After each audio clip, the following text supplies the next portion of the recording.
Alright, good evening everybody. Sunday night, it means we are live here with the Diehard Racing League's American Hero Hunt Cup Series, brought to you by JMR Outdoors. Tonight we are at the track known by quite a few names.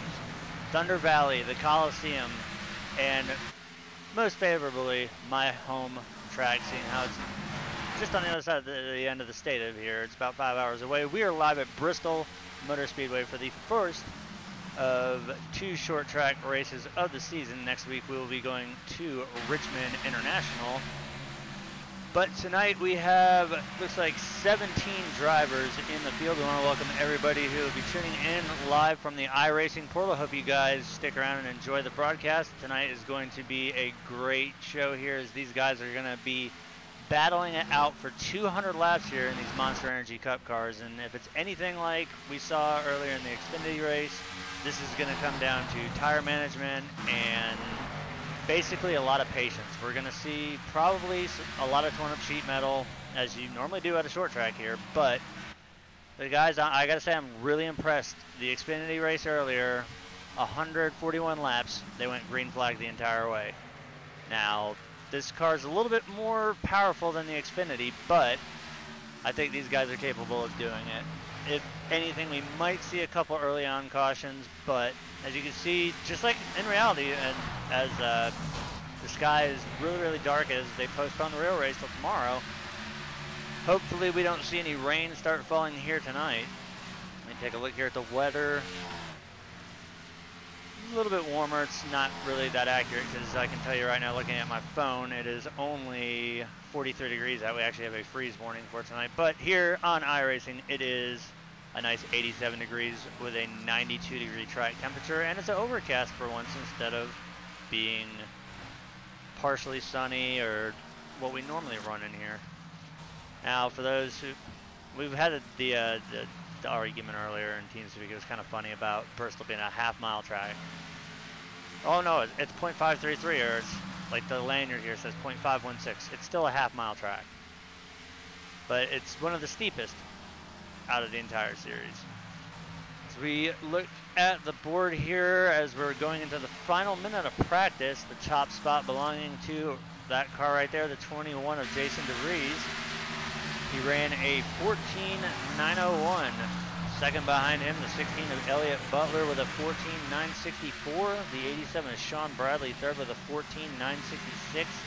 The 77 of Seth Schultz with a 14.974. And the 10 of Todd Cray will round out the top five with a 15.004.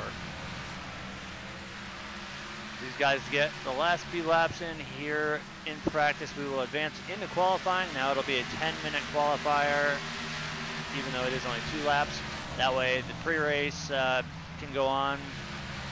Everybody can have the drivers meeting, and we'll get the national anthem out of the way. And as always, we'll lead you guys into the starting lineup, and then hopefully a long green flag run. But I wouldn't expect, or it wouldn't be an exception if we had a couple hiccups along the way here.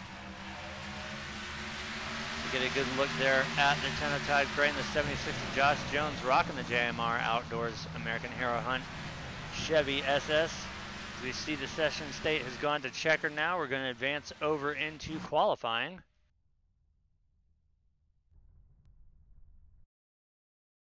Now, once again, these drivers will have 10 minutes to lay down their lap times. So we see the 4 of Caleb Thompson making his way out onto the track here. 75 of Robert Barris. The 15 of Nolan Neiman. 77 of Seth Schultz in that Fight Cancer Ford Fusion.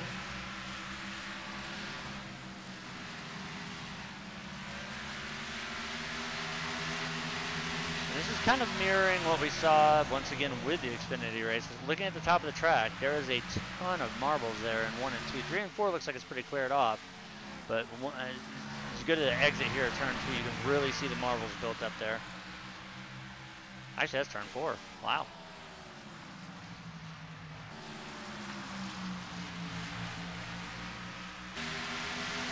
So early on with the pole, and usually right about the time I say this is about the time that it gets changed up. The 10 of Todd Cray right now on pole, a 14.920.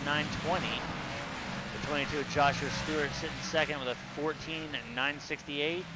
The 77 that we can see right there with a 15.015. 75 Robert Bear's fourth right now, the 15.038.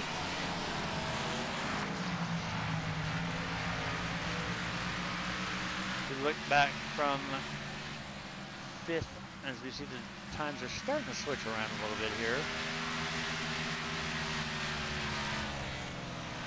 As we see the 16 of Elliott Butler there on track. Right now he's being scored in the third position.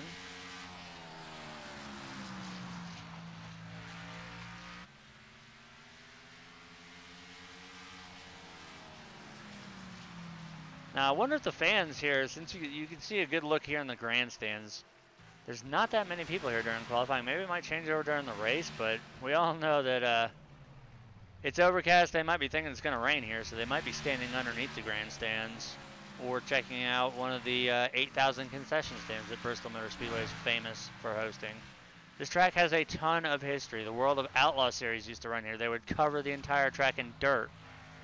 Now, I remember it used to be back on the Nashville Network, or TNN. They used to host these World of Outlaw races, and it was an awesome show. I know that at the University of Tennessee they use the infield here for football games. This track has many uses. There's a drag strip as well, just off, I believe it's off of the backstretch. There's a drag strip back there. That's more than one reason why they call this place Thunder Valley. As we see the 96 of Josh Gallagher making his way out on the track.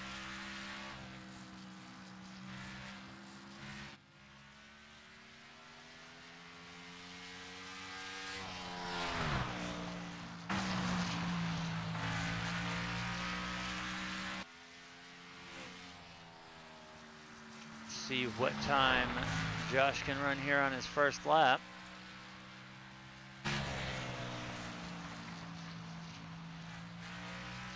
His first lap will be a 15.115, which is good for a 12th position.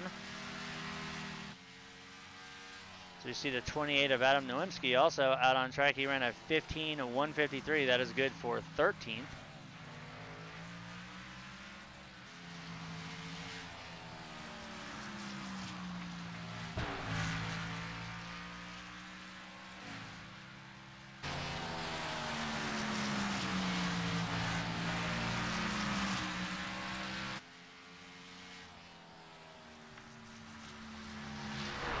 We've got three drivers still on track right now. We've got the 96, 28 just pulled off, and then we have the 87 of Sean Bradley on track as well. We can see it right there.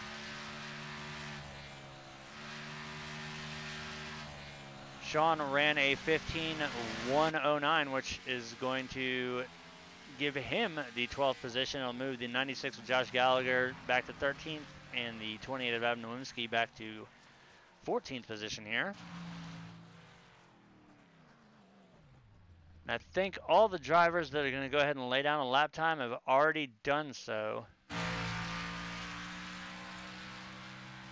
With the 10 minutes, it's a good opportunity for these drivers to sit out there and get some extra laps in, even though we've seen that they've run a ton of laps during practice. But this gives us a good opportunity right now. As always, we have the U.S. Army Marching Band on standby for the national anthem. So without further ado, let's go ahead and bring those guys out, and everybody please rise, remove your hats as we bring you tonight's national anthem.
Once again, amazing job by the U.S. Army Marching Band. Before we go ahead and before the session ends, we would like to once again thank you all for tuning in. If you're just joining us now live from the iRacing portal, this is the Diehard Racing League's JMR Outdoors American Hero Hunt Cup Series. We also want to thank iRacing for putting us up on the portal, Seth Schultz, the league owner, for putting this thing together week after week after week and season after season, for bringing us on board and broadcasting the entire 34-week race season, as we've done several seasons in the past. I mean, these guys are notorious for long green flag runs. Many of you might have tuned in last night to Cyber's open truck at Daytona 07 last night. That was an amazing race where Southern Thunder was able to sweep all three stages and bring home the win. But this is a whole different animal than a plate track right here. You've really got to conserve your tires. You've really got to be careful of how much you're using them. You really have to have spatial awareness. There's a lot of factors. Lap traffic is going to be a big thing once these guys get into a long run. You got to be careful about that apron. You can get down there. Apron clipping is not necessarily going to be as bad as it would be at like a cookie cutter mile and a half or a 2 miler, anything where you're carrying a ton of speed. These cars are hitting probably about 130 on the straightaway and then hard onto the brakes as they go into the corner. But we all know that Bristol is majorly a one groove track, but I think we're going to see a lot of once the tires, we get the old versus new tires, we're going to see that this is going to turn into a two groove track, as the people on new tires will be running that bottom groove, whereas the people on the older tires are going to start favoring that high line, as it's going to get harder and harder to start diamonding the corners and keep the car down low. So once we get through the first set of green flag pit stops here, I think it's going to get interesting, because we'll see just exactly how drastic it is between fresh tires and old tires. As we're just waiting here for the session to advance, we should be only a few moments away from getting this race ready, getting the pace car out there and everybody gridded up there on pit road. Looking at the times, pretty much the top five we see sitting in the 14s, and then everybody on back in the 15-second range. So that, on average, for a 200-lap race, we're going to be clicking off about 2 laps every 30 seconds, even given the tire fall off. You're still going to be able to get probably about 4 to 5 laps, depending on how aggressively you run the car. Now, we do know also that without running limited fuel here, these guys can go a million miles on fuel. But like I can't preach it enough. The one thing that we're going to have to keep our eye on is tire management and how early you want to come down pit road for your service, or how late you want to stay out. His track position here at a short track is going to be almost more important than what we see at a plate track.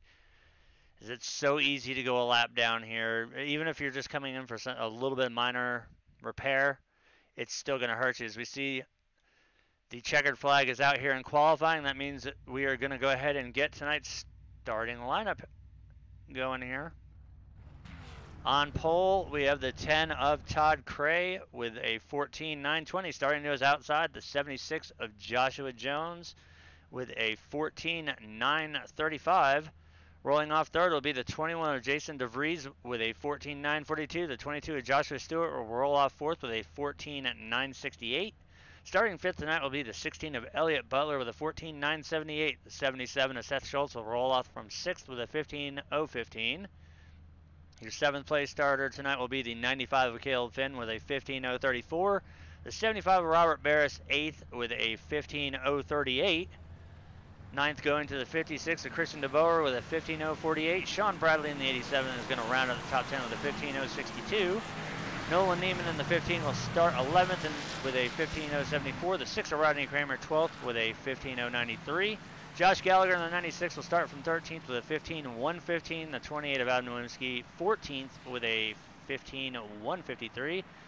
The 15th position going to the 4 of Caleb Thompson with a 15.161. Douglas Hess in the 31, good to see him back on track. 16th with a 15.280. And you can see the asterisks there. Aaron Corey in the 44, a new driver here to the league. He will start 17th with a 15.289, and 18th running at the field, I do believe, will be the 7 of Paul Williams. All right, so now that we are about ready to get this race started, let's get ready for a crank it up restart, or actual start of the race here. As always, you guys know, if you've ever tuned into any of our broadcasts, the initial start and all the restarts are always done on that crank it up camera. So get ready to turn it up. We're in Thunder Valley, baby. Make it loud.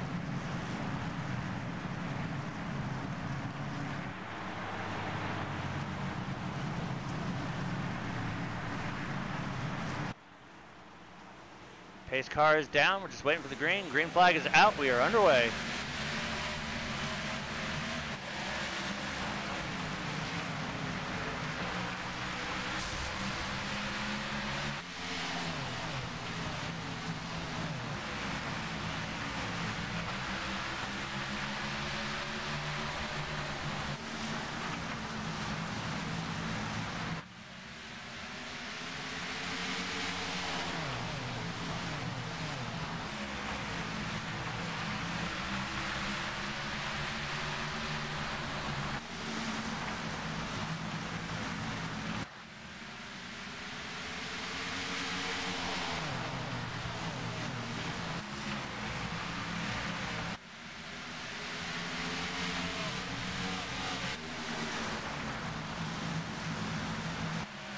As we can see, the 21 there of Jason DeVries has wasted no time getting out to the front, as we also did see the 10 of Todd Cray making contact with the wall a few times there coming off the corners.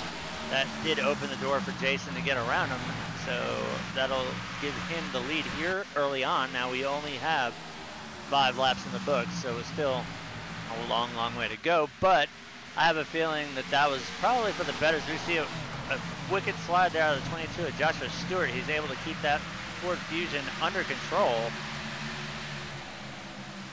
As right now we are watching the 77 of Seth Schultz. That is 4th spot right there. Behind him, the 16 of Elliott Butler. In front of him, the 10 of Todd Cray. As we see the 76 of Josh Jones has also been able to clear that 10 machine.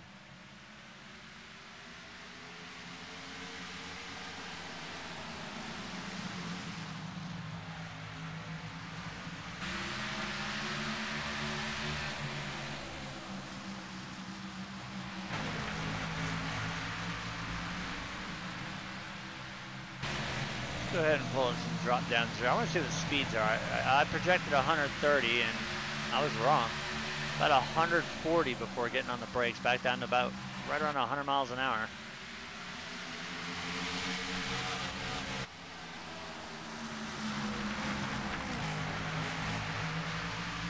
You can see the guys here in the red line almost hitting the chip there.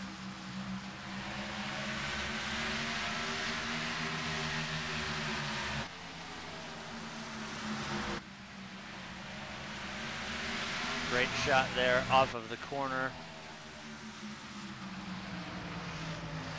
You see the 22 there has a little bit of right rear damage to that car, but this is a short track. If you don't have damage, you ain't racing it right. Or you might have got tagged by somebody behind you, but still. A little bit of cosmetic as we are working our first caution of the race.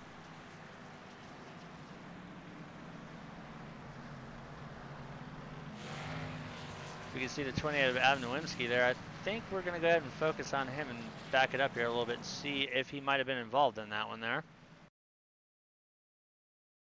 And yes, he was. Let's see what happened to the 28. We see him trying to get underneath the 96 of Josh Gallagher, behind him the 4 of Caleb Thompson.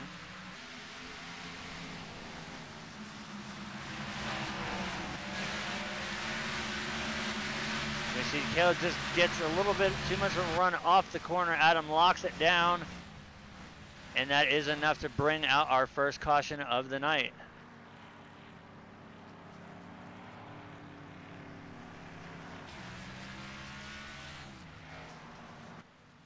All right, right, so as we look at the way things shake coming off of pit road here, everybody's just now starting to come down.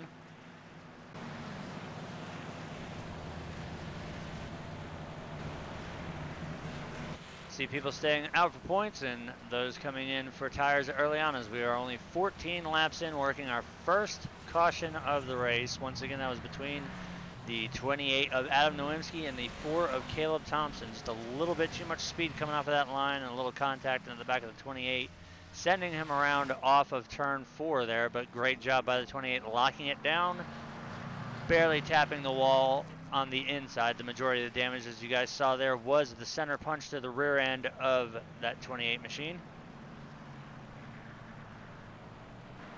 As we look up front, the race lead has cycled over to the 75 of Robert Barris. He did not come down pit road, so he will inherit the top spot. We look at the top 10 here. Obviously, the 75 of Robert Barris inheriting the race lead. The 16 Elliott Butler second, 10 of Todd Gray third. The 22 of Joshua Stewart fourth. The 87 of Sean Bradley fifth. The 6 of Rodney Kramer sixth. Caleb Finn in the 95 7th. Nolan Neiman in the 15 8th. 96 of Josh Gallagher 9th. And Aaron Corey in the 44 is going to round out the top 10. As hopefully this time by we see the lights on the iRacing pace car go out, and we'll double the field back up here and get them refired and going again.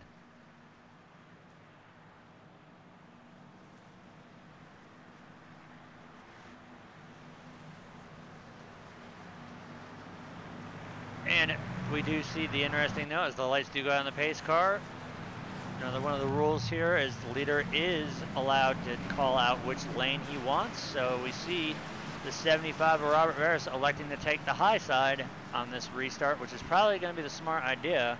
As we get ready once again, we are going to bring you another crank it up restart here. So go ahead and grab the knob on your speakers and rip it off as loud as it'll go. This is the one opportunity that we get. We are in Thunder Valley, Bristol, Tennessee, so let's hear how loud these cars can get. Pace car's off, green flag is out. We're back underway.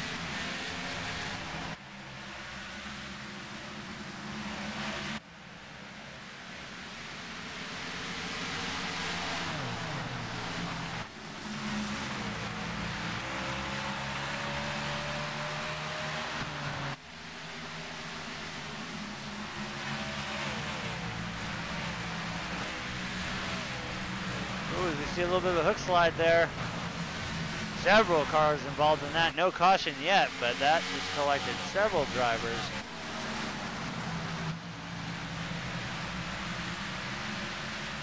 Not sure why that one did not bring out a caution, but you can see the 28, the 15, the 76 all involved in that one there. But we will stay green flag, so despite there being 5 cars down there on the bottom, no caution, we will remain green flag racing here. That's going to be a tough break for the 76, the 28, I believe also the 77.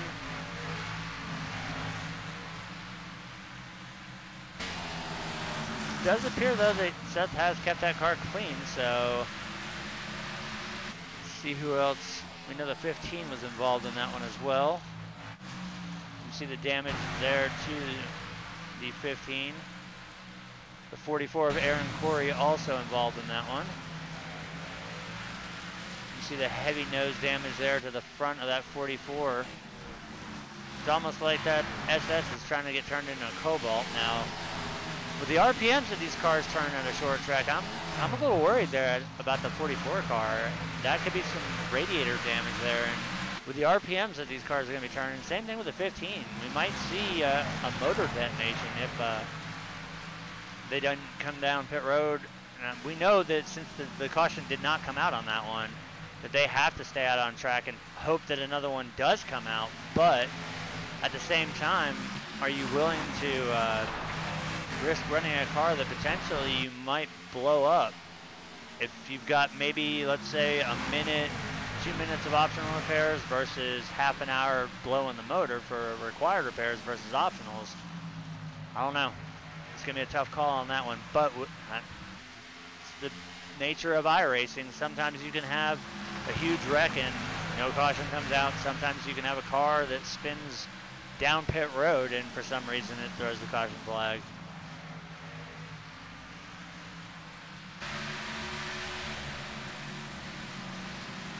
Right now we are taking a look at the 10 of Todd Cray. That is right now the battle for the lead, second, and third position here. We're going to go on board with Mr. Cray here for a couple laps and see how he's handling this track with the car.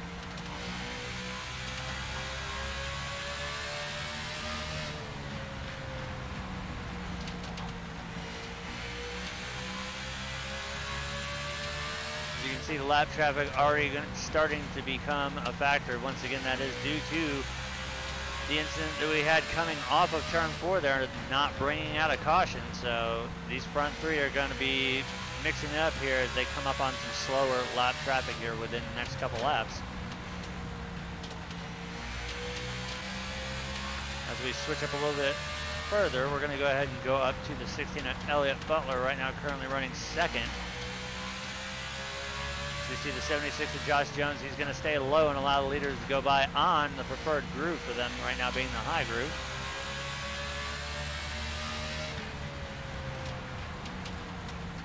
Now as we ride on board with the race leader, you can see he's got pretty much open track for right now, but with this being a half mile, we know that it's going to be sooner than later that he's going to creep up on the lap traffic here. Now, the Xfinity race earlier, I believe out of the 17 cars that started that race, only 2 finished on the lead lap. And right now we have, out of 17 that started, we have 12 remaining on the lead lap, as the only ones being scored a lap down are the ones involved in that incident there. The 44 of Aaron Corey, the 15 of Nolan Neiman, the 76 of Josh Jones, 31 of Douglas Hess, and also the 28 of Adam Nowinski, who we saw involved in the first little altercation there with the 4 of Caleb Thompson, and also involved, unfortunately, in that second one.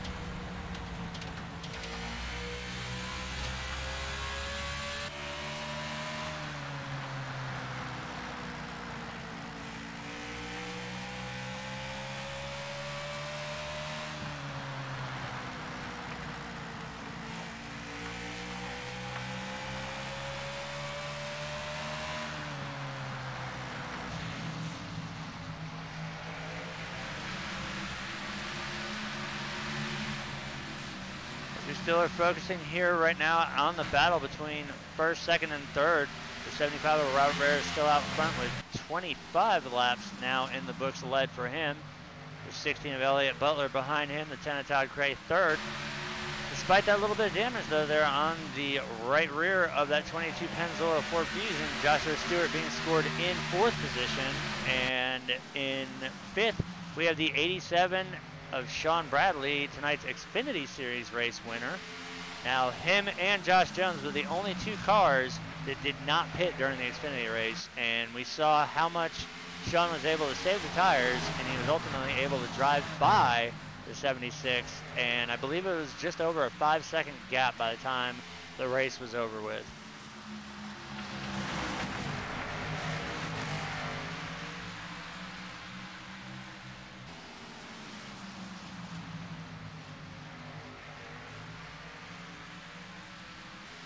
Looks like we have our first casualty, the 21 of Jason DeVries. We saw wasted no time on the start of the race. He is sitting on pit road right now. You can see him down there. He has a blown motor because there's contact on the restart. So tough break as we were all looking. Me and Mike both had him picked actually for Bristol. He's very strong at tracks like this, and it's very unfortunate to see him having to sit that mandatory half an hour plus for the required repairs.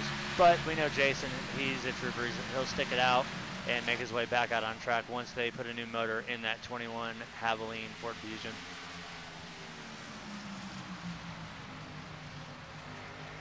As the battle's starting to heat up a little bit here, we see the 10 of Todd Cray's made it around the 16 of Elliott Butler for second. Now he's trying to look to the inside of the 75 of Robert Barris for the lead.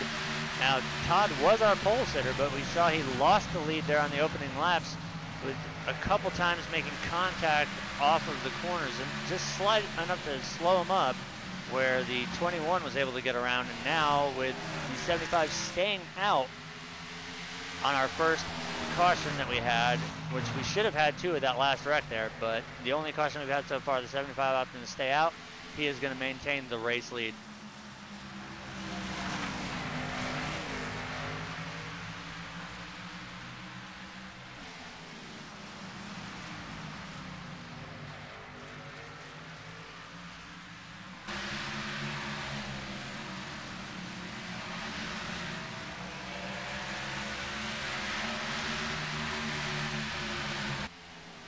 I think one of the things we need to note tonight is the 99 of Eric Mickey was unable to make the race tonight. He had prior engagements that he had to, he was going to be out of state, so unfortunate for him. This is probably going to be one of the most action-packed ones here, as we see the race lead has changed. The 10 attack right, and we see the 75 Robert Barris loose there. Oh, and we still got some contact going on. The 16 of Elliott Butler, a little bit of contact with the 75 of Robert Barris. We also saw the 87 of Sean Bradley involved in that one. So we're going to back it up and see what exactly happened there.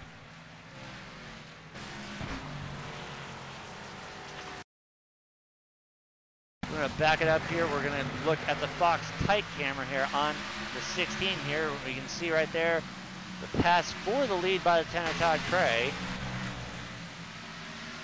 As they come off the corner there, everything is good, but you can see Elliott right there, low on the 75, just a little bit of contact, makes more contact there with the 22. So we're also going to watch that from Robert's point, because Robert did a heck of a job there trying to save it, but unfortunately wasn't able to.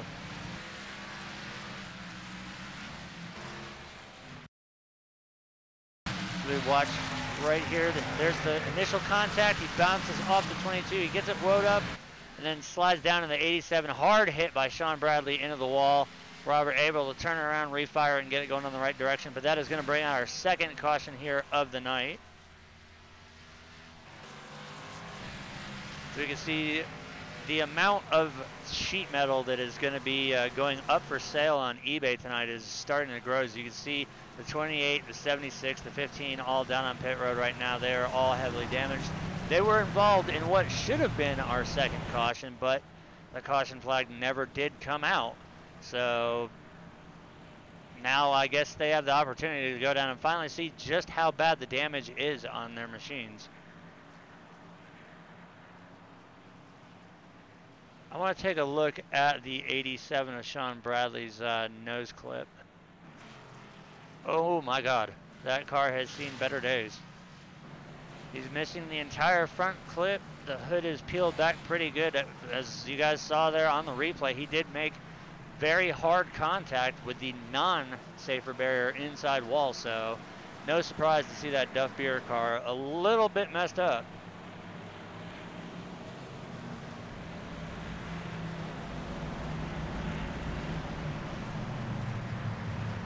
As we are now 53 laps in, these laps are going to click by really fast here. So we're working our second caution.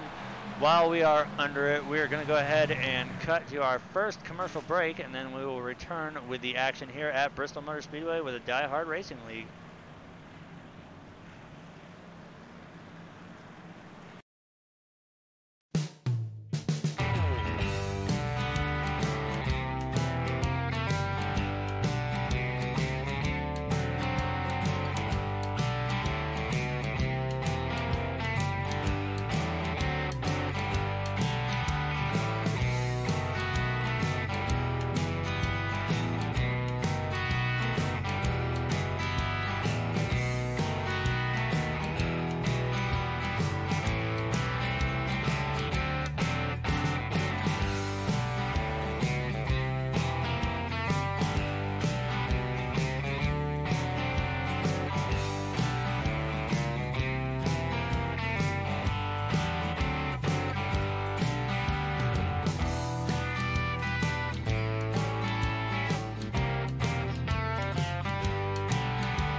right, we are back, and we are back under green here. The 22 Joshua Stewart was our leader there. He opted for the inside line, but you can see that the 10 of Todd Cray easily able to pick him off, as Josh did start on older tires.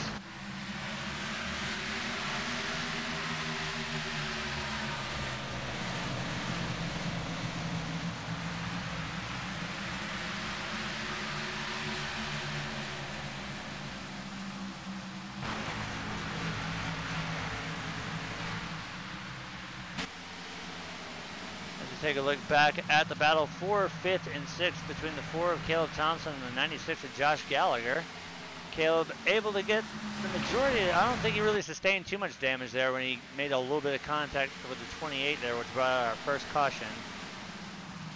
So that number 4 Ryzen Ford Fusion is looking pretty good. I don't see any major dimpling around the hood or anything. If anything, just a slight crease where the hood sealed to the bumper.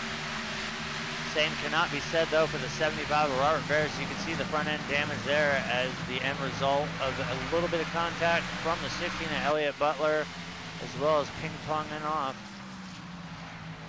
Meanwhile, we've got a battle heating up here for 3rd spot between the 16 of Elliott Butler and the 22 of Josh Stewart. We also see the 77 of Seth Schultz in the picture there. He is currently in 4th spot.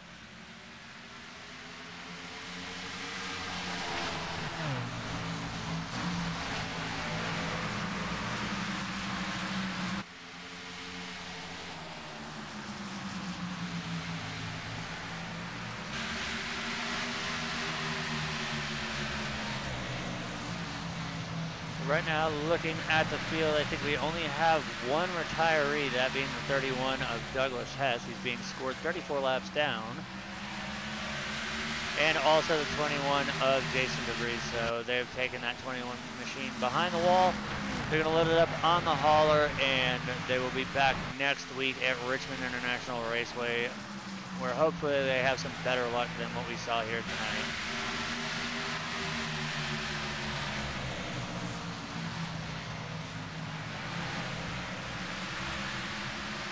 We pull up a quick race summary here. Our current leader is the 10 of Todd Cray. We've got 64 laps in the books out of the schedule, 200. We've had 6 lead changes and 2 cautions for 10 laps.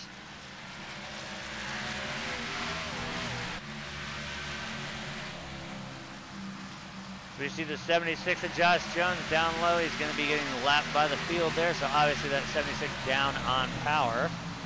Right now, Josh being scored in 14th position, 4 laps down.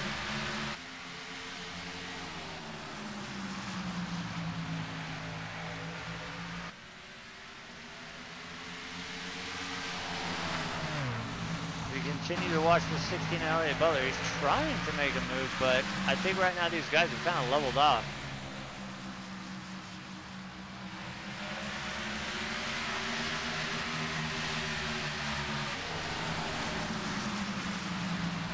You see, I had noted this in the pre-race show. A lot of these drivers are really sticking to that higher groove.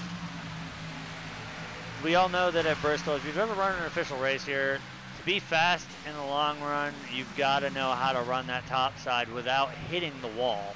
Now, there are some things that are a little bit taboo in the iRacing world that I'm not going to get into, that I've seen done in official races that should be, and I do believe it is protestable if you can prove it, but it's very hard to prove, especially at a short track.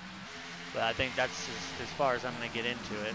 But there are things that you can do to cheat a little bit and get a little bit faster off the corners. But our drivers have been warned not to do so, and it is at race control's discretion that if they do see a driver breaking that rule, that they will be mandated to park their car on pit road.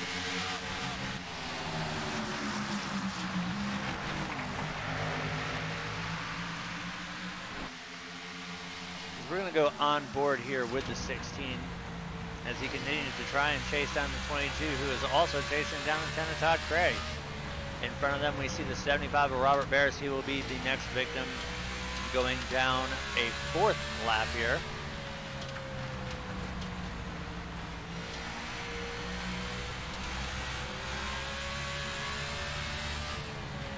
we could see, the 16 had to put a little bit of right counter steer in that car to keep it straight. We saw that last week.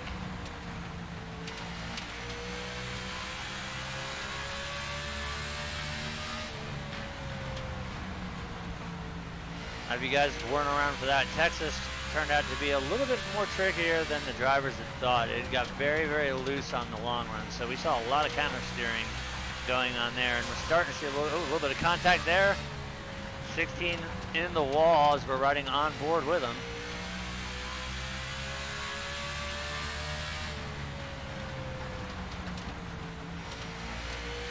We're going to look back as we see the 77 of Seth Schultz. He's made a little bit of contact with that wall as well. You can see the split there between the front bumper, the hood, and the fender.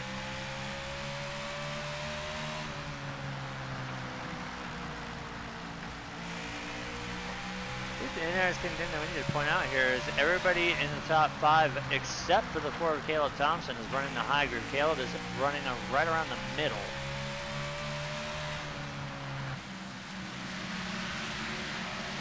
Meanwhile, the 10 of Todd Cray has been able to extend his lead out to a 7/10 second gap here, which may not sound like much, but here at Bristol, that's almost a straightaway.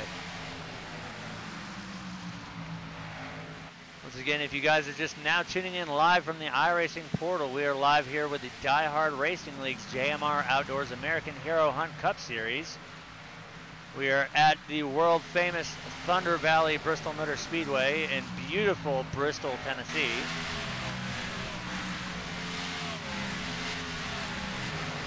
We are watching the battle here for third between the 77 of Seth Schultz and the 16 of Elliott Butler. See Seth giving the 16 a little bit of the bumper there going into the corner.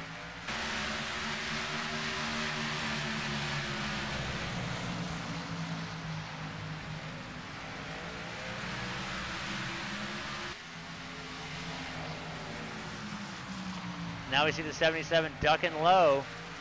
Is he going to be able to maintain the speed coming off the corners? We see a little bit of a side slide there out of that 77 machine, but he's still able to keep it going in a forward manner. He's able to complete the pass. So that will move Seth up to third and Elliott back to fourth.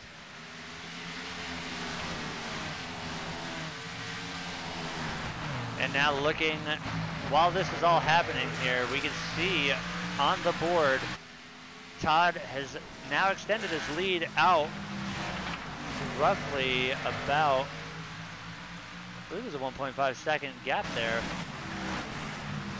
Yep, there we go. Now it's up to about a 1.5 as we see the 77 of Seth Schultz. He has made his way around the 22 of Joshua Stewart. That was for second spot, so Seth marching his way up. Now he's got to try and reel the 10 back in, as I'm sure we're going to go up to him. 10 right now, mired down in lap traffic. You see he's past the 15. He's trying to work over the 75. He's got to get around the 87, the 95, and the 56. So this is going to be what's going to be one of the most deciding factors of the race here, is once how fast and how well you're able to execute getting around lap traffic. As we are getting close to the halfway point here, we've got 88 laps in the books. See the 87 there, slight contact off the wall.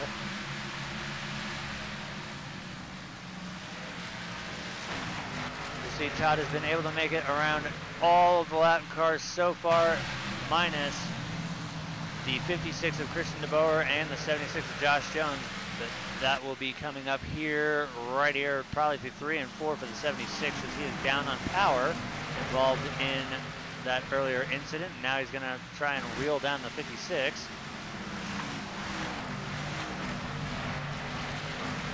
We're going to go on board with our race leader here for a few laps. I think we're going to rely heavily here on the in-cockpit cameras. It's really hard for the cameras to really get a good aspect on this track, with it being only just over a half mile here. As we can see, unlike the real race that got rained out today, we've got full attendance here at Bristol Motor Speedway, as these guys normally pack the house.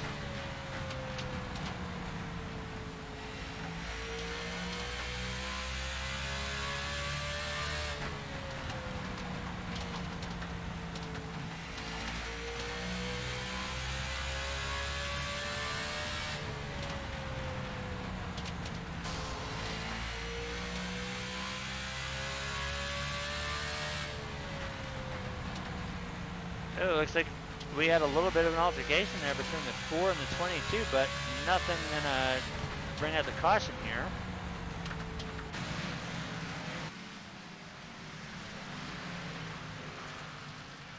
We are gonna back up and take a look at it here and seeing how we are on a green run here. Keep your eyes here on the 4 of Caleb Thompson.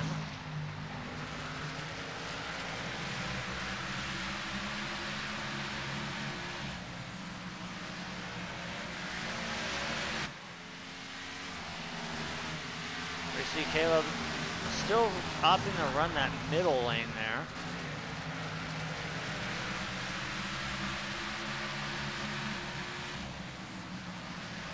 We see the 15 there of Nolan Neiman, the 16 of Elliott Butler. This is right around the time when we're going to see a little bit of contact here, but it's not going to bring out the caution. There we see Caleb and Joshua Stewart both sideways in the corner, but 22 able to hang on to it, so that will allow it to stay clean and green.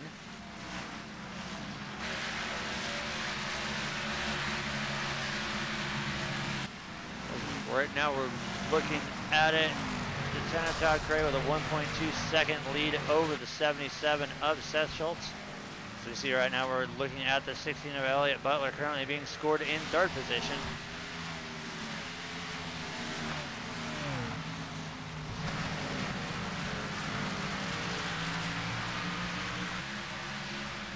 Right now looking at the board, only 7 drivers being scored on the lead lap right now. If the iRacing caution were to come out, the 44 of Aaron Corey would be sitting in the iRacing lucky dog position.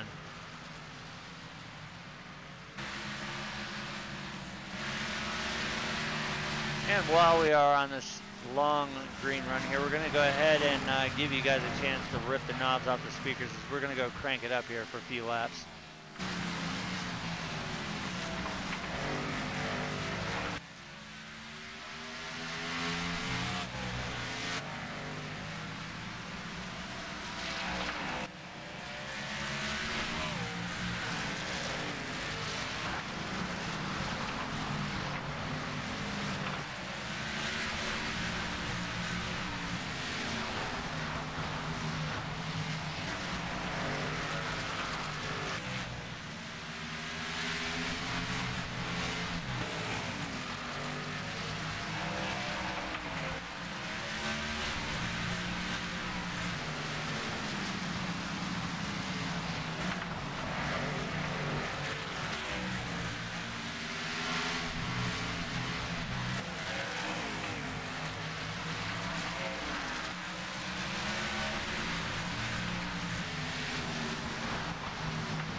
All right, as we pull back to the regular box cameras there, we're looking at the 4 of Caleb Thompson still holding on to the 5th position. We see the 22 of Joshua Stewart has gotten back around him. I think Caleb might have given him that spot after making the contact there in the corner. We see also the 95 of Caleb Finn. That is not for position. Caleb being scored in 11th, 1 lap down.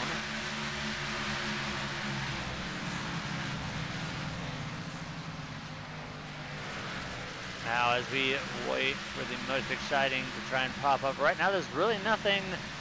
Once these guys get spread out on the long green flag run, it is so hard, and it's one of the toughest things as a race announcer to keep everything going, trying to find something to talk about when there's not really any decent battles for position going on.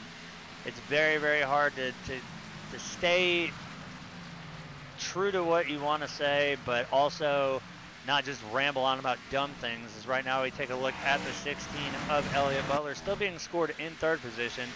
We see the 75 of Robert Barris there, also with the heavy front end damage. Robert being scored in 13th right now, 4 laps down after being involved in the latest caution here. That's going to lead us once again into another summary. Right now we've got 111 out of the 200 scheduled laps to go here tonight. Still at 6 lead changes and 2 cautions for 10 laps. Right now your top 5 consisting of the 10 of Todd Cray, the 77 of Seth Schultz, the 16 of Elliott Butler, the 22 of Joshua Stewart, and the 4 of Caleb Thompson.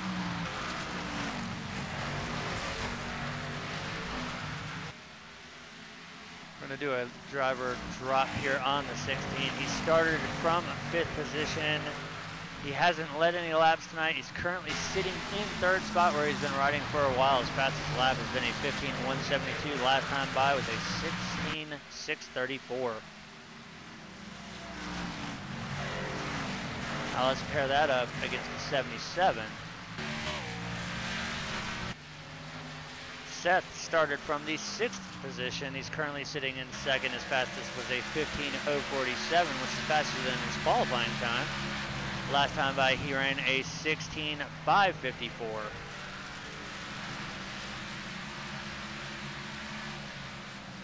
And as we go up to our race leader, Todd started on the pole tonight. He's back out there in the front spot. His fastest lap, a 15:115. Last time by, he ran a 16:535.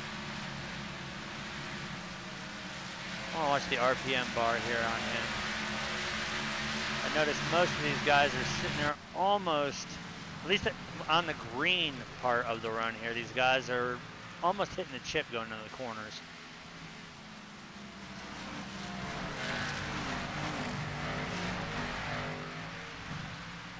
And I want to give a shout out in live chat to Justin over there with JMR Outdoors for stopping in. Good to see you checking in.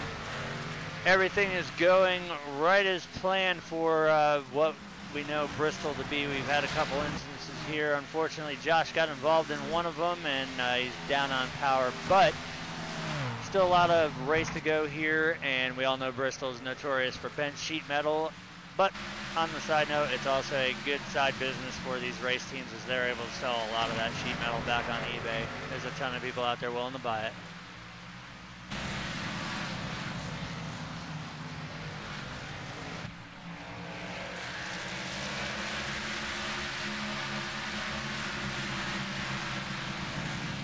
Right now we're taking a look here at the 44 of Aaron Corey. This between the 87 is for position as well.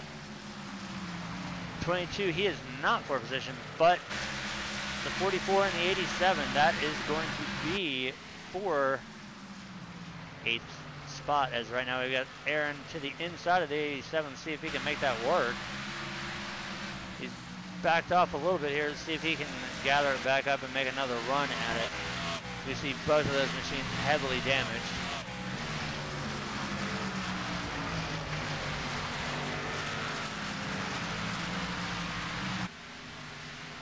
And I don't think we're going to see the 44 able to make it. He's going to bring that machine down pit road.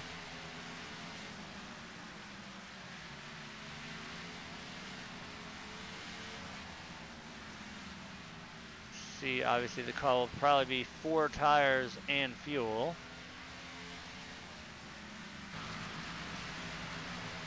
We see the left sides are up and he is down and away.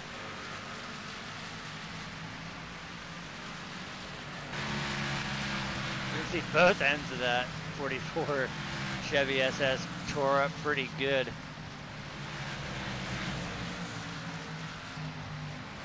Meanwhile, we look back here at 4th spot. That is the 22 of Joshua Stewart.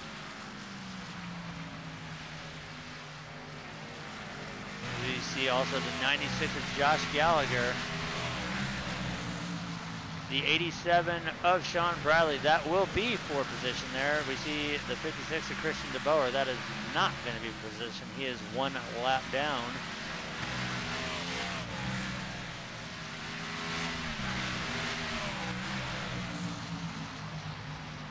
And I stand corrected as, once again, our TBO leads me astray. We can see the 56 of Christian DeBoer with a clean car, also the 96. The 96, the 87, and the 56, that will all be for 7th, 8th, and 9th here.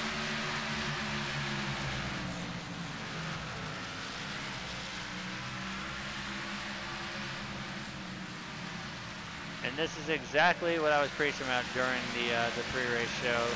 cosmetics and aero does not apply at a short track, as we see the 87 able to get around the 96. That'll move Sean up to 7th. But we see the 96 and the 56 both with clean cars, so that right there is a testament to show that aero does not play a factor, and it actually might be helping him here, keeping that car a lot cooler. And right now, looking at the board, we only have 4 cars right now being scored on the lead lap, so this is looking eerily similar to what we saw earlier, as we see the 96 Josh Gallagher coming down on pit road. The Xfinity race earlier, you see the 56 of Christian DeBoer side slide there off the corner. Looks like he might have tried to get down there on pit road and just completely sideways. I want to go back and check that out. See what happened there to the 56.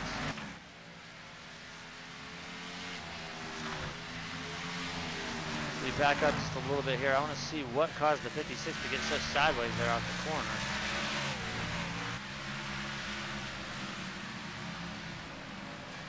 Here's where we see the 96 coming in for pit road. And then we should, he just gets loose on the straightaway and he has to chase it the whole way down into turns 1 and 2. Great job there by the 56, keeping it under control. And now we see, as we go back to live, 56 is making his way down pit road. But once again, incredible job saving that race car, as he lost it there on the front stretch. He had to chase it all the way down to the apron in 1 and 2, but he was able to keep a hold of it. As we see the 4 Caleb Thompson there going on.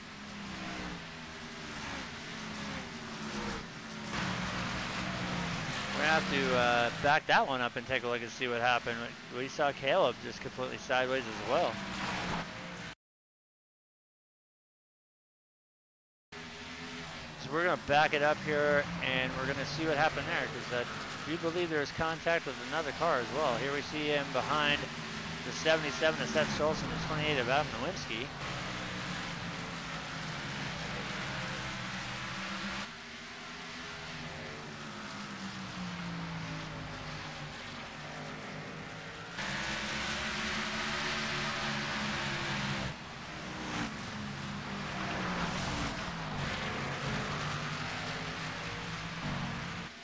We can see the 44 starting to creep up here on the 4. We see Caleb gets a little piece of the wall there and contact with the 44. He locks it down, keeps it going though, so the caution will not come out. And we see the 4 on pit road as well as the 28 now as we come back to live. And out front, it's still the 10 of Todd Cray with a 3-point. Well, actually it's going up now, because I believe the 77 of Seth Schultz is making his way down pit road.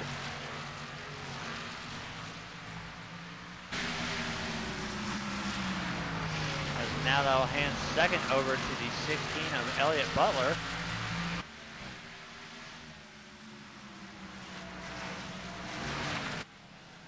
Now we see the 3 heavily damaged cars, the 76 of Josh Jones, the 15 of Nolan Neiman, and the 75 of Robert Barris.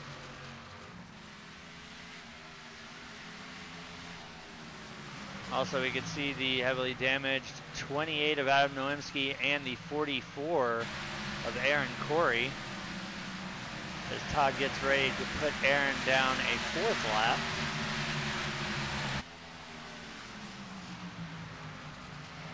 And as we look at the board right now, there are currently only 3 cars being scored on the lead lap, as we are almost down to 50 laps to go here, as we got the 16 of Elliott Butler on pit road. Now right here we can see the difference that fresh tires make as we look at the 77. Right now Seth being scored in 3rd spot, 1 lap down, but you can see how easily he was able to make it around these other cars. Not only just because of the damage, but they are also on older tires.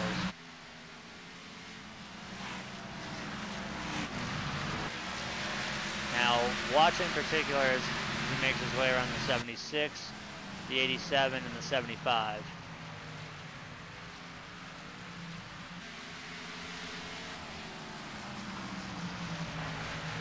You see Seth running the higher line there, which is the preferred groove for new tires. but he does have the power if needed to drop down to that lower line there. As you see the 15 making his way back off of pit road. And it appears that we see now the race leader trying to make it a sweeper. He's going to try and lap second place here. That'll be the 22 of Joshua Stewart. He's got to get around the 95 of Caleb Finn first. So you see the 16 of Elliott Butler on fresh tires. He's able to get his lap back the hard way. See the 22 down on pit road. So that will put the entire field right now down one lap. You see Todd making his way to the outside of the 6 of Rodney Kramer.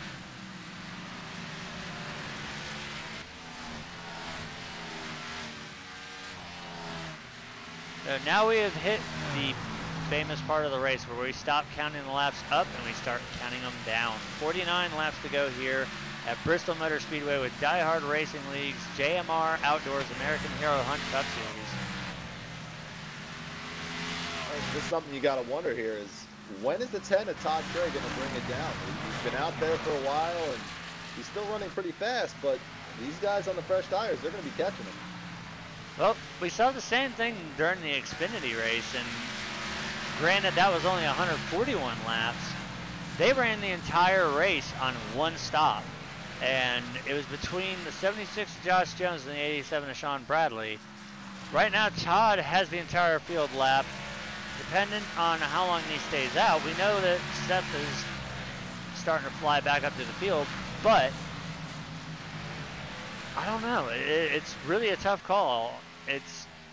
We've seen time and time again that Todd has shown dominance here on the mile and below tracks here. Maybe this is part of his strategy here to have the freshest tires at the end of the races. If we take a look down there as they come off the turns, you can see just exactly how much rubber is accumulated down on the bottom of the track. It has made its way off of it.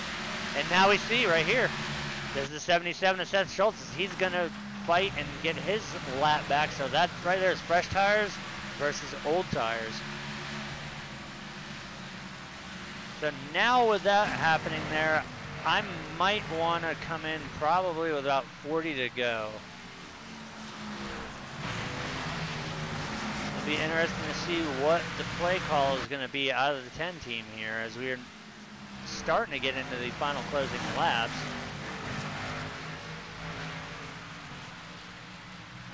You see the 56 of Christian DeBoer. He's going to be able to get around the 10 as well, as he is on fresher tires, as well as the 28 of Adam Nowinski.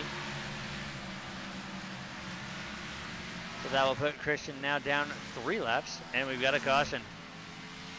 That I think is going to level the playing field. And that one is going to be the 95 of Caleb Finn. So let's go ahead and get the replay here and see what happened.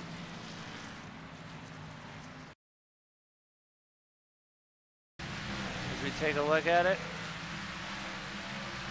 you see the 4 of Caleb Thompson there. Oh, contact. Slides into the wall. Slides down. You see driving through the marbles there, and then just gets back into the gas too soon. Hits the outside wall, almost collects the 44, and that was with him coming back up the track. That will bring out the caution.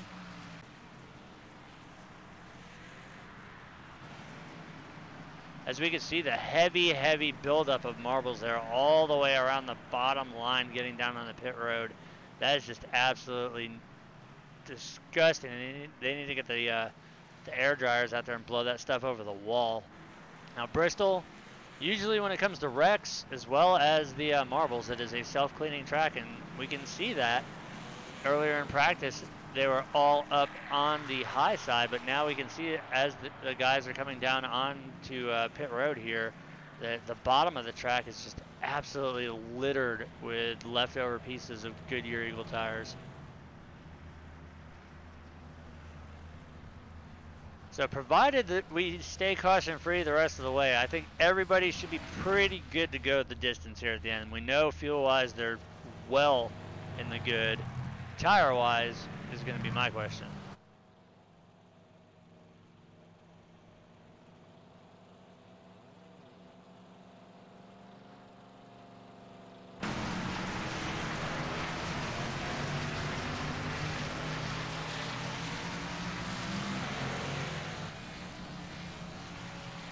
All right, so while we are working our third caution of the night, we're going to go ahead and cut to a quick commercial break and return to the action here at Bristol Motor Speedway.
All right, perfect timing as the iRacing pace car is getting ready to drop down.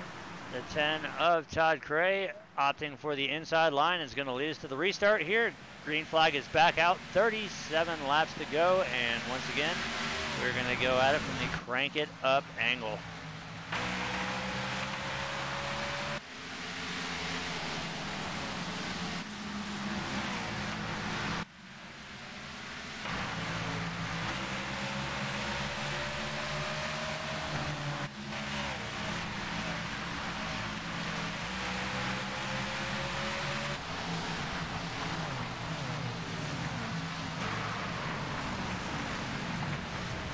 And we are back under caution.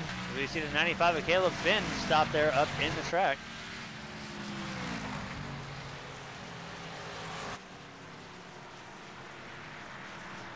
We're going to go ahead and look and see what happened here with the 95.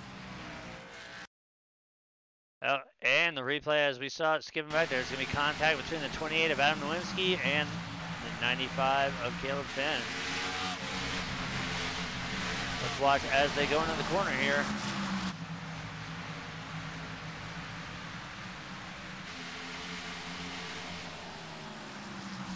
You can see there the hook. Good job though by the 95 locking it down. We see the 16 of Elliott Butler have to get a little piece of the wall there as the 95 does a sideways burnout down the track. Now it's very hard to keep that car straight when you are sitting on the banking here at Bristol. It's about a 3-story drop.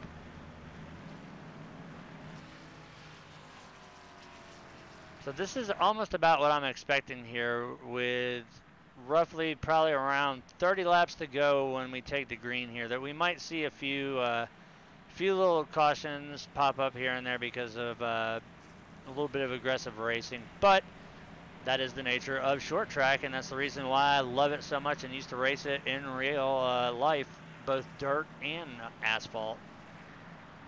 Unfortunately, I never got the chance to run on the actual any NASCAR tracks.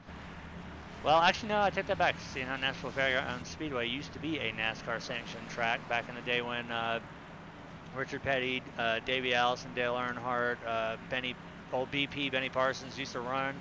So back in the late 80s, they used to race at Nashville Fairgrounds. I ran a crate late there. It was a lot of fun, but unfortunately those days are done, and I get to sit up here in the booth and watch these guys have at it every week.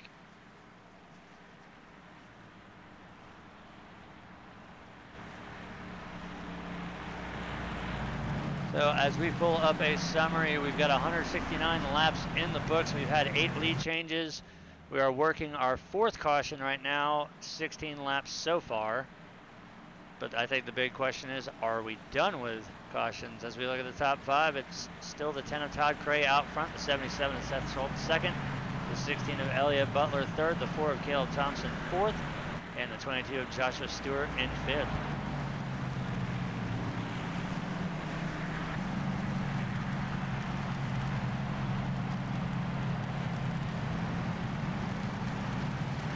We get a good side look at that 77 machine done up in the canter ribbons. That is one of my schemes out there on the track. Seth came to me and told me, basically just gave me the idea with the ribbons and to have at it, so that's what I did. And that's the end result. As we see, the lights on the pace car are out. The 10 to Todd Cray once again opting to choose the inside line here for the restart.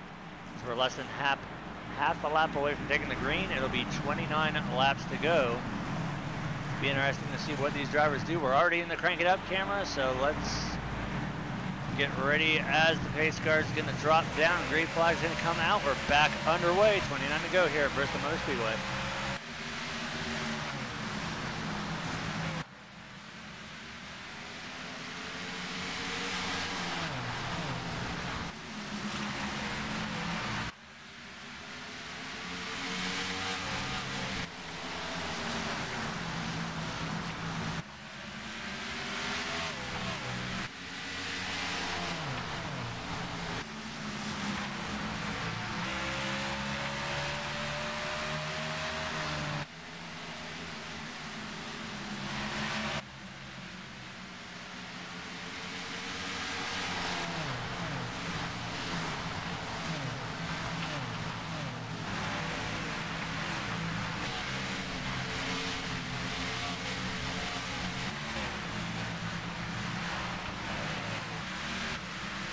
Alright, as we pull back off of the Crank It Up cameras back into the regular box, we see the floor of Caleb Thompson working his way around some lap traffic here.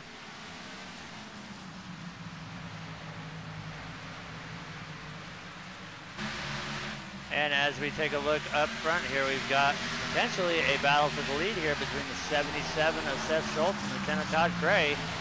We also see the 16 of Elliott Butler in the mix. He is being scored in third position, so that is your top three right there. And behind him, we see the 22 of Joshua Stewart. Right now, Joshua Stewart being scored 2 laps down. Caleb Thompson right now, if the caution comes out right now, Caleb is sitting in the iRacing lucky dog position. Ooh, we see the contact there off the wall by the 10. That's going to open the door for the 77, but we saw him slide it into the corner there. So every bit of momentum that Seth had there from Todd has evaporated and then some, as now we see the 16 of Elliott Butler is going to try to look to the inside as they come off of turn 2.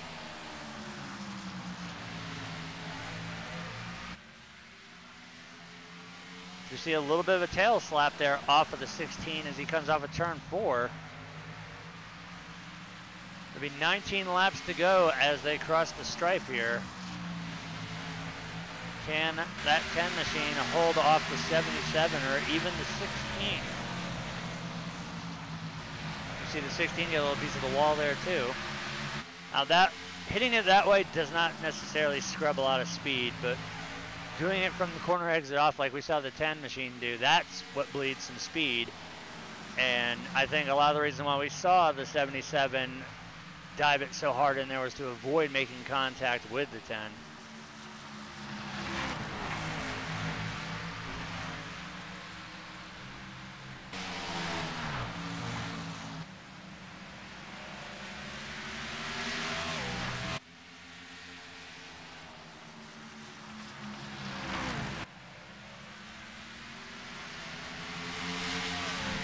As we're getting closer and closer to putting this race in the books, it'll be 15 laps to go as the leader takes the line.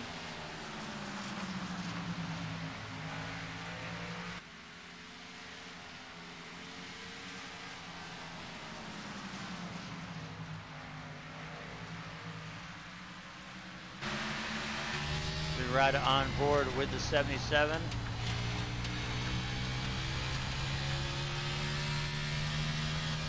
See him get right up to around 9,300 RPMs there on the front stretch.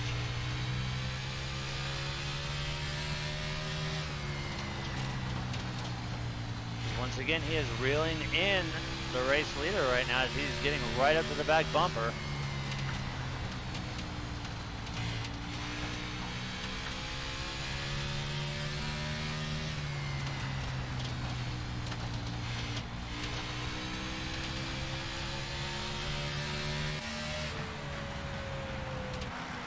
take a look back from the race leader's point of view, we see Seth get a little bit of the wall there, nothing major.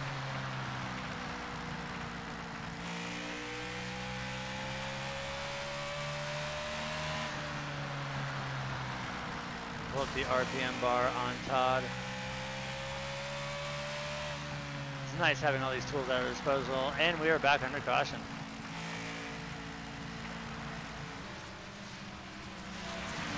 So you see the remnants of the smoke there on the front stretch. That one's going to be between the 6 of Rodney Kramer and the 44 of Aaron Corey.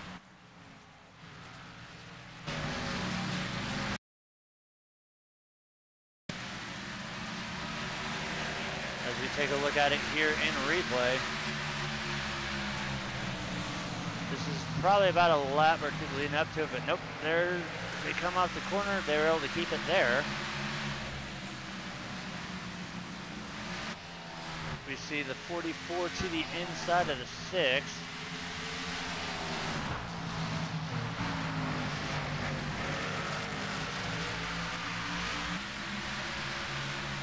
Oh, you see there, it almost looked like netcode at first between the 6, but then the second tap bringing the 44 down. That's what brought the caution out. Oh, and then we see the 44 lose it again there on the front stretch. He makes an impact to the front wall. All right, that's where the smoke came from. And while all that was happening, the 44 detonated his motor as well.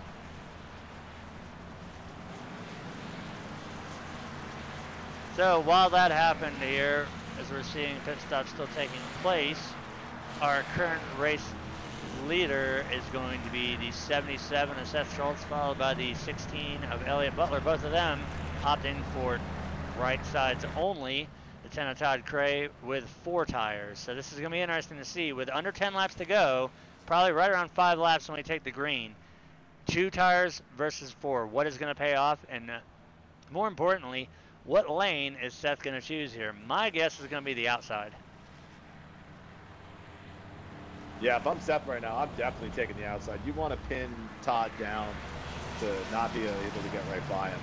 If Seth takes the inside, Todd's lining up behind him, and then he's got a battle with Todd. It's smart. Seth's a smart guy. He knows what he's doing. So I would, without a doubt, say Seth's going to take the outside line. We also can't count out the 16. He's been up in the top 5 all night long. So 3 very strong guys here. They'll be restarting first, second, and third. It's all going to come down to what line Seth takes and to see if 2 tires is going to be the way to pay off here. Honestly, I don't know. I know that even on 4 tires, you can get wheel spin on a restart. So my guess is as good as anybody's right now. I guess we're just going to have to watch and see what happens here. As we see several cars in front, they're opting to take the free pass here just to get one of the laps back. Now, the 22 of Joshua Stewart, that'll actually put him back on the lead lap by taking this free pass, so that'll make it 5 cars. And we also have the 4 of Caleb Thompson back on the lead lap in 4th position. So the lights are out, and let's see. Looks like right now Seth is on the bottom line, so that's a little bit different of a call than I would have done myself, but leader does have lane choice, and it appears that the 77 of Seth Schultz has opted for the inside line, so he's going to have the 10 of Todd Cray directly behind him on 4 fresh tires, so this is going to be a battle of 4 versus 2, as the front row is on 2 tires, and then the 10 of Todd Cray on 4. Good jump there by the 77 to get it off. 5 laps remaining here. Can Seth hold off the 16 and the 10? More importantly, so can he hold off the 10? As we see right now, the 10 of Todd Cray wasting no time diving it down in the corners. Right now he's trying to fight it with the 16 of Elliott Butler as they come off of turn 2.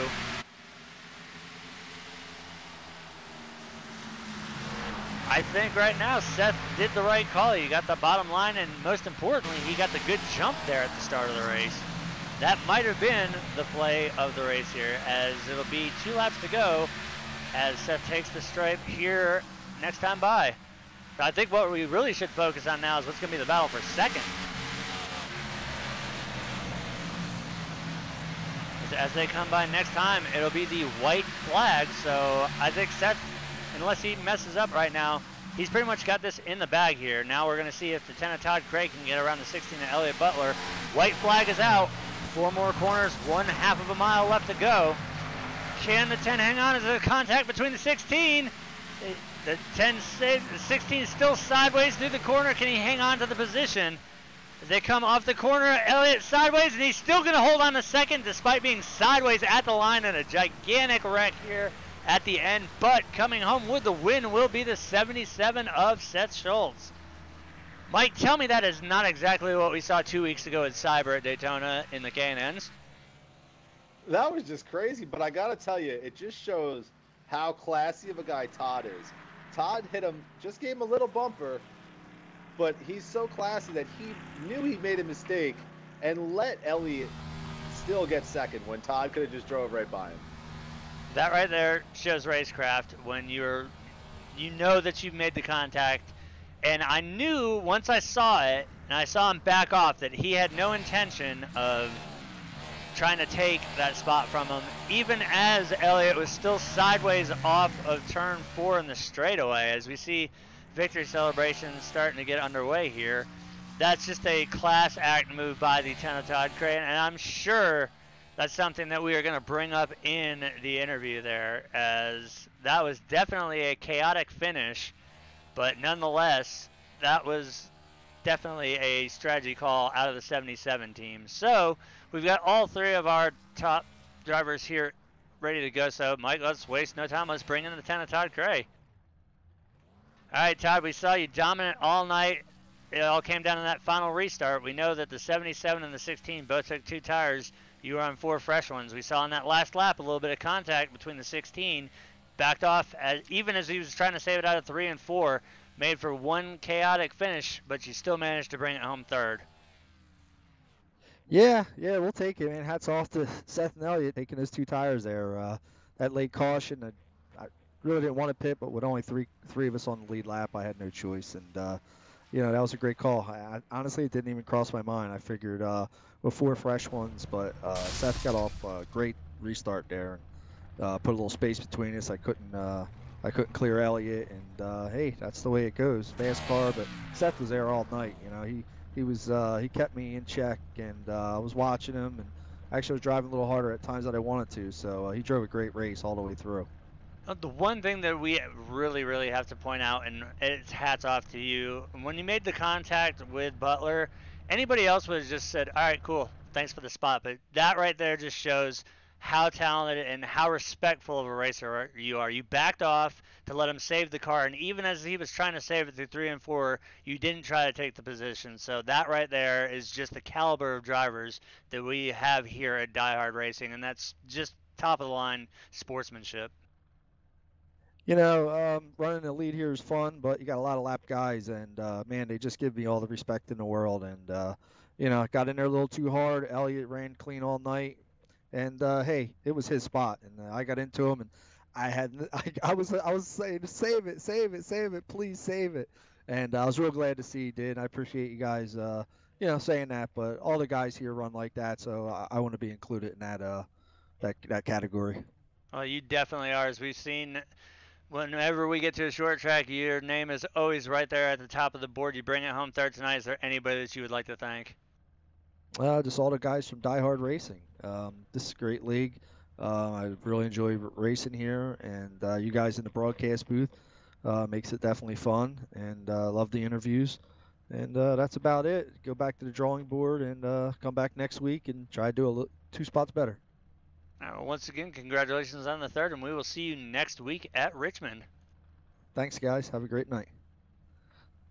All right, that was our 3rd place finisher, the 10 of Todd Craig. Now we're going to bring in our 2nd place finisher, the 16 of Elliott Butler. All right, Elliott, that was probably one of the most entertaining and most captivating finishes that we saw there. Despite being absolutely sideways off of turn 4, you managed to hang on to 2nd spot. How important was that last restart to you? It was pretty much my only chance to get by Todd or Seth. They were both the class of the field all race. Me and Todd got together I guess it was in 3 on that last lap. And once I got sideways, I was just trying to pedal it the rest of the way to the line. Well, it definitely made for a heck of a finish. As after the checkered flag came out, we saw several other cars wrecked, but we've seen it time and time again at Bristol in real life, so a lot of times we see reality mirrors here on simulation, but you still managed to hold on second spot. How important were the tires tonight? We knew that fuel, you guys could go a million miles, but how bad was the fall off on the tires?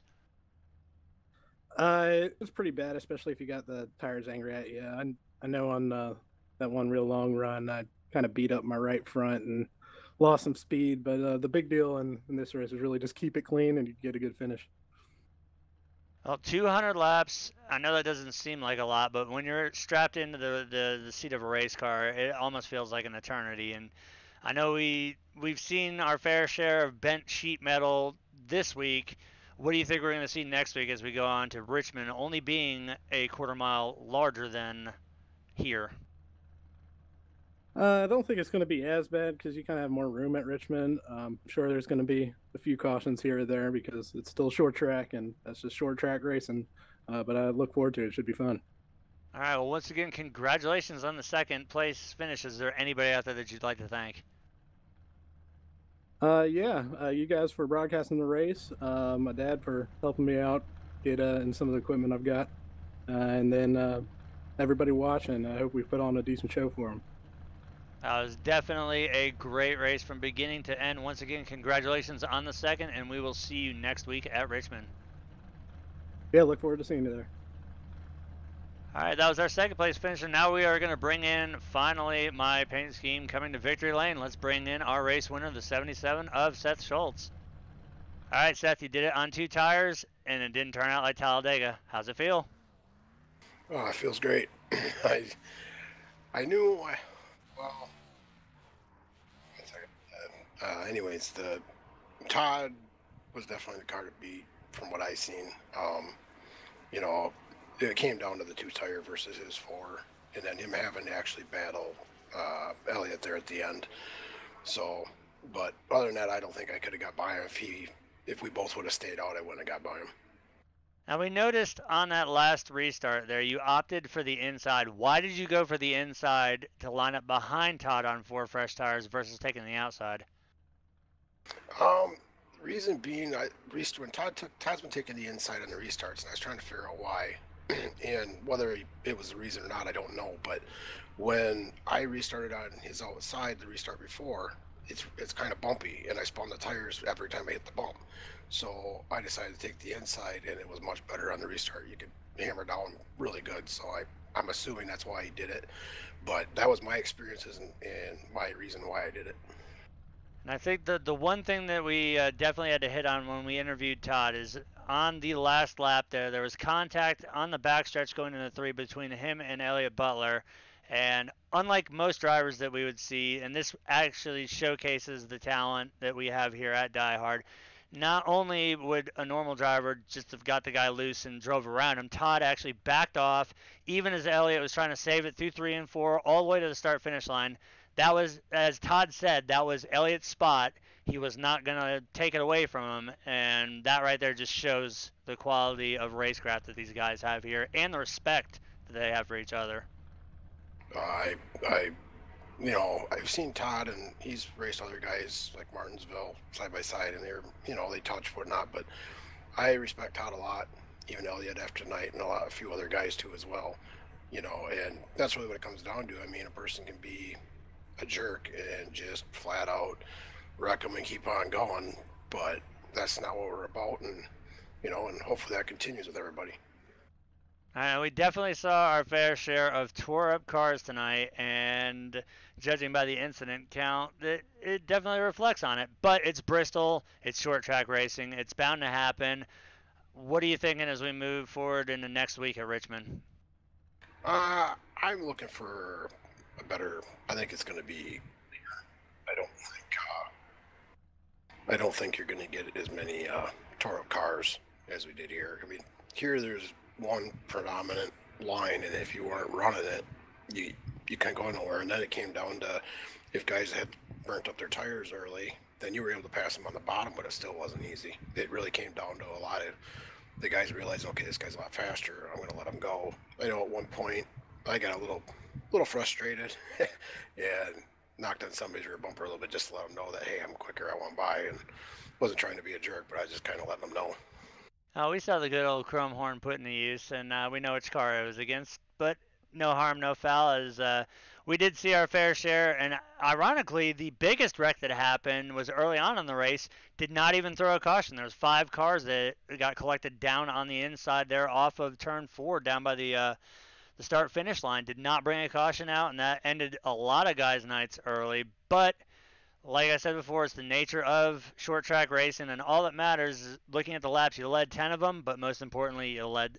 the last one, and bringing home the win obviously brings home max points, which is definitely something that you need, especially when you're racing against people like Jason, which unfortunately his night was terminated early due to, I believe it was a bad checkup on a restart and a detonated motor out of the 21 team. But not to take away and steal your thunder, you come home with a win. Is there anybody out there that you'd like to thank?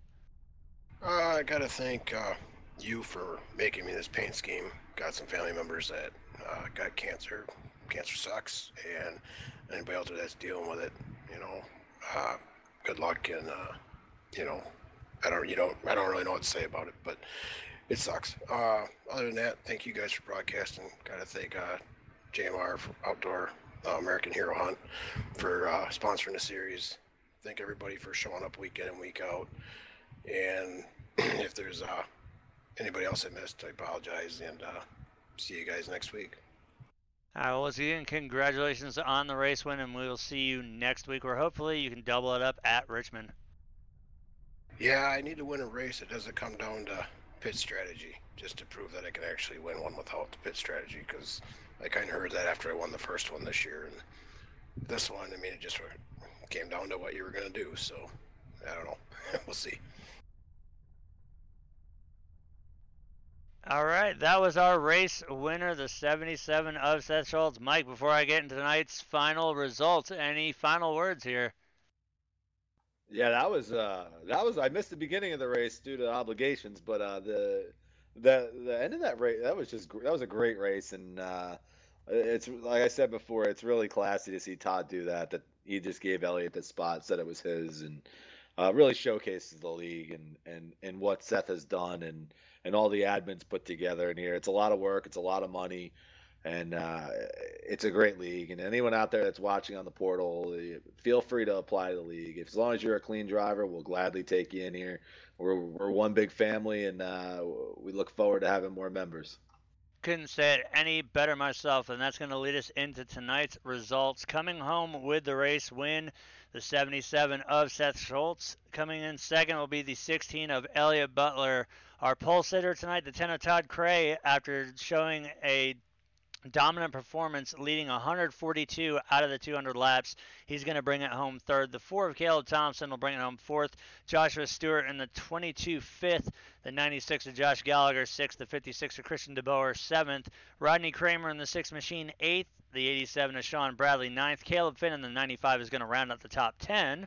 The 75 of Robert Barris is going to bring it home 11th after being involved in one of the earlier cautions, as well as the 15 of Nolan Neiman is going to bring it home 12th. The 44 of Aaron Corey is going to be our 13th place finisher. The 28 of Adam Nowinski 14th. The 76 of Josh Jones, unfortunate for the JMR Outdoors Chevy SS, he's going to bring it home 15th, as well as the 21 of Jason DeVries bringing it home 16th. That's going to round out the field, as I do believe Doug did put a few laps down, so that he will finish 17th. The 7 of Paul Williams did not start the race, so that is going to round out the field here. We want to thank everybody tonight for tuning in on the iRacing Live portal. I hope you guys enjoyed the show. Bristol never fails to put on a highly entertaining race. We saw a lot of green flag racing. We saw our fair share of cautions, but that's typical Bristol, and honestly, I think we saw probably one of the best finishes where it came down to 2 tires versus 4 tires. Now, next week, as we move on to Richmond, hopefully that will get our little short track bit out of the way, and then we'll move on to, I believe it's Talladega and then Dover. But next week we will also be live on the portal at 7:15 p.m. Central Time. So make sure you guys tune in for that. And we will also be live this Saturday night at, I do believe it's 7:55 p.m. Central with Cyber Racing Association's Homes Now, Not Later Super Speedway Series, as once again they return to Monza, Italy, this time in the fixed K&N cars. So it's going to be definitely interesting to see how that race plays out. As we all saw, if you tuned in to watch the truck race there, how organized, well, I don't know if organized is the word, but how chaotic that race was, with Monza being pretty much a one-groove track and drivers trying to take it too wide. But once again, we'll be live with them Saturday night, and as always, you can find us here live on the portal on Sundays with the Diehard Racing League. So I want to thank everybody at iRacing, all the viewers for tuning in, everybody here at Diehard Racing League. I want to thank Mike for joining me every week here in the booth, and that's pretty much going to do it for us tonight. Thanks for tuning in, and we will see you guys next time.